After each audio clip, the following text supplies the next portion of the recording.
So they're 8-0. They beat the Texans. So we've seen Jalen Hurts before, a little bit of it. It's called Josh Allen. Year one with Josh Allen and Jalen Hurts, doubters everywhere. Year two, we're seeing something, but there's still doubters. Year three, whoa, we got ourselves a star. Mobile, poised, explosive. And both in year three got really, really accurate. Now, there are parts to Jalen Hurts' story that are very rare. He left Bama because he struggled to throw the football. And then in year three in the NFL, he's a star. But people did see something with him like people saw something with Josh Allen. Lincoln Riley at Oklahoma saw something. Doug Peterson, who won a Super Bowl over Belichick, saw something.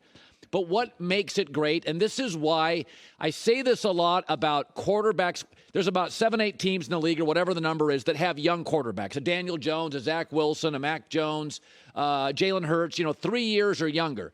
And I hear a lot of excuses for Zach Wilson. And I hear a lot of excuses for Mac Jones. Well, they don't have this, and they don't have that, and the offensive line's not good. Whenever a team has a young quarterback that is struggling or they're not winning games, it's all these obstacles they have to overcome.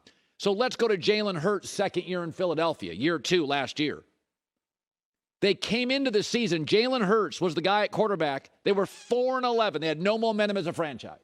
They were coming off a 4-11 franchise last year when he got them into the playoffs. 4 of their 5 offensive linemen at some point got hurt during the season. He had a rookie head coach who butchered his opening press conference. We had no idea. He'd never been a head coach. He didn't really have a number one receiver. It was a rookie, Devontae Smith, but he didn't really know that until the season started. And he got him to the playoffs. I don't want to hear about obstacles. Because Jalen Hurts has been doubted his whole life. 6 feet tall, not the most optically, aesthetically pleasing thrower a couple years ago. Had to transfer in college. Went in the second round. Every team passed on him. Every team, we don't think it's good enough. Nick Saban, I got to bench you. Whoa. I want to hear about obstacles. This guy's faced more obstacles than Mac Jones and Zach Wilson. And yet he's got, in Philadelphia is a tough town, demanding media, tough fans. They love their sports. They're all in. They don't want to hear excuses. But Jalen Hurts just keeps overcoming. There's a saying out there I always think's great. Work harder. Nobody cares. Nobody cares about your excuses. If you've got talent, you put in the work, it always succeeds. It may not be on your timeline, but you will succeed. Make improvements, not excuses. His teammates love him. The city loves him. And it's very Josh Allen. And I've said this forever. You would think it would be really easy to figure out who was going to be a star in the NFL at quarterback. It should be easy, right? You go to Ohio State. You're a 5-star high school guy. You go to Ohio State. Then you go to the NFL. But look at how many of the great quarterbacks. Big Ben went to Miami of Ohio. Tom Brady, 6th round. Russell Wilson had to transfer. Jalen Hurts had to transfer. There's a common thread. Lamar Jackson, highly doubted. There's a common thread with a lot of these quarterbacks that emerge as stars.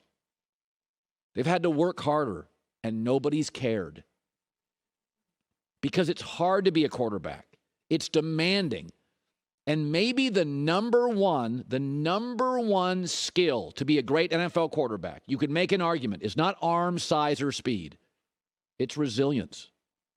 Doubted. Eye-rolled.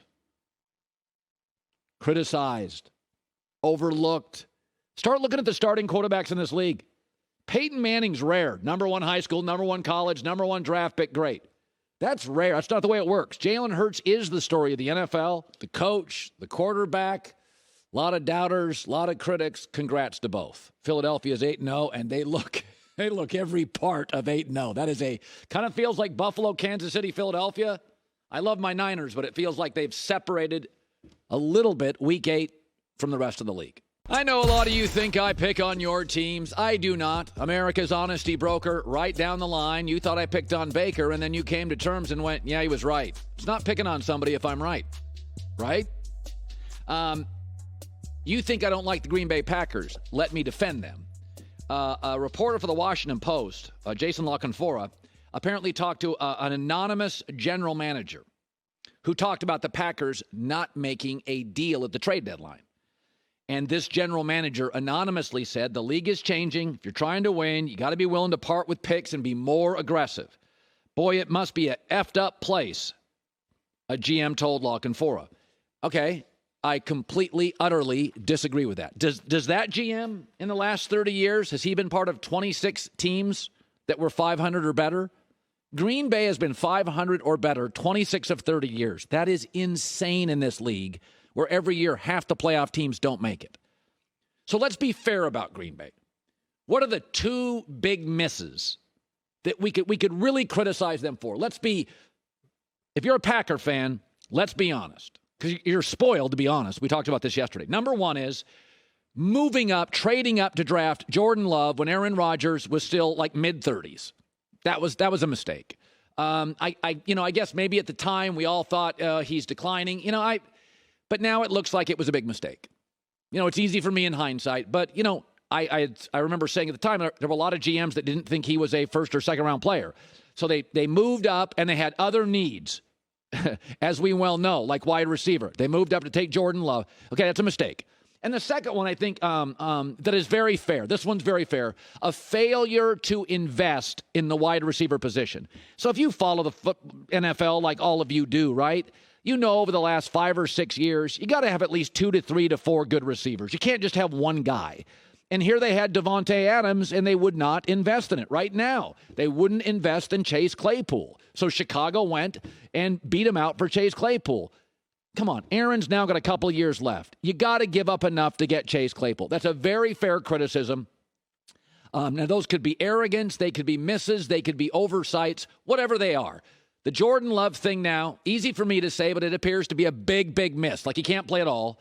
And if he could, Aaron wouldn't be there and they wouldn't be paying him $50 million. And secondly, they have misjudged or failed to be aggressive enough at the wide receiver position. And they're not alone on that. But this idea they're poorly run, or as this guy says, effed up. Look at New England.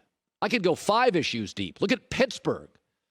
That's a well-run organization. They can't get their offensive line right for like 5 years, or the coordinator right. So Green Bay is a well-run organization, albeit too conservative for my taste.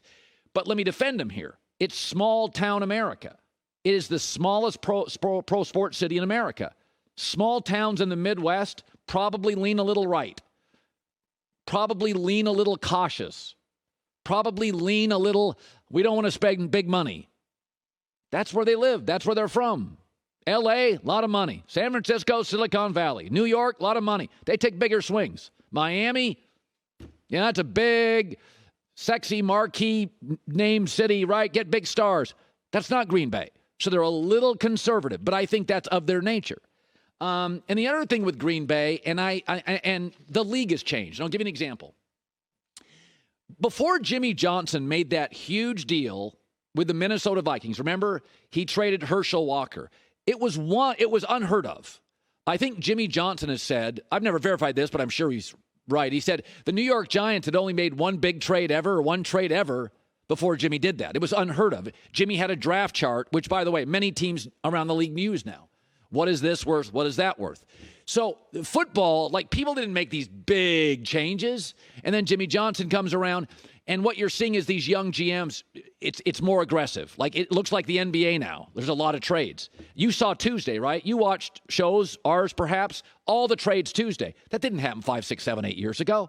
So the league has changed. And this is where I think, and I'll defend Green Bay, they don't have an owner. And that wasn't a real negative in the 60s, 70s, 80s, 90s, 2000. But it does feel like as the league has gotten more aggressive trading players, especially on the deadline, the Rams can go upstairs to Stan Kroenke, the billionaire, write that check. The Hunt family, write that check. Jeffrey Lurie, I'll write that check. Miami, Stephen Ross, real estate guy. He's in the acquisition business. I'll write that check. I'll make that deal. Green Bay has like a board. It feels like a hole that didn't punish them. I mean, again, it's if you didn't know computers in the 80s and 90s, you could get by. Like if you don't know tech now, if you run a company and you aren't into tech, you are a mile behind. You can't compete. And I think not having an owner hurts the Packers. I think if they have an owner, they get Chase Claypool. I just think he says, I got Aaron Rodgers. I golf with Aaron Rodgers. In the summer, I bring him on my yacht. Aaron calls him and says, like Brady would do with Robert Kraft. Brady calls Robert Kraft, get Garoppolo out of here. Garoppolo is out of there. I think if they had an owner, he'd hang out with Aaron. They'd golf. Aaron's part owner of the Milwaukee Bucks. They'd probably go to Bucks games together. Aaron would probably call him once or twice a year and say, hey, owner, can you do me a solid? And he would. This happens all the time. Peyton Manning and Jim Irsay. This happens all the time. The Breeze, Drew Brees and the Benson family. And so let me defend Green Bay. Small town America, little conservative. That's their nature. No owner. I think it's an obstacle. I didn't think that years ago. But you look at these teams making these big moves. It's a lot of aggressive owners. But don't tell me this is a messed up franchise. I do not believe that at all. Jordan Love, okay, hindsight miss. Receiver position, slow on that. But 26 to 30 years, 500 or better. That's a gold standard with a couple of Super Bowls. That's not a messed up place. That is a gold standard. May not be New England in terms of titles. Take the Patriots out. Not a lot of Green Bays in pro sports in America. You know, you take out your Warriors, you take out your Lakers last 30 years, you take out your Spurs, you take out your Patriots. Packers are a very well-run franchise. Hi, everybody. Thanks for watching. Subscribe here to get the latest from the show. Also, be sure to check out more of the best clips from The Herd or go watch a few segments from other shows on FS1.